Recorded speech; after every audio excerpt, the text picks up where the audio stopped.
Here's how to delete your TikTok account in 2026. Of course, open up the TikTok app on your iPhone or Android. We need to get your settings to be able to do this. So tap on your profile at the bottom right and the three lines at the top right, and then get to Settings and Privacy.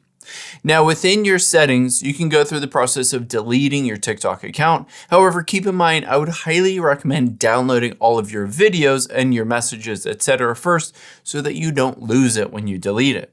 Now to delete your account, we're going to tap on Account and then Deactivate or Delete.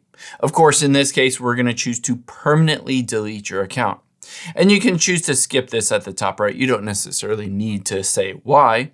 And then on here, if you tap on this, if you delete your account, you will permanently lose this service, withdraw referral balance, and hit Continue.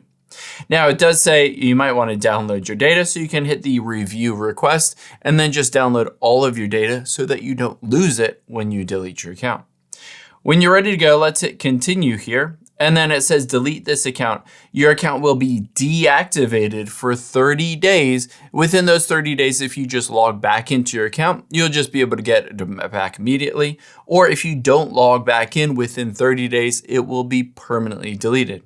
Just tap on that continue button at the very bottom and you're good to go.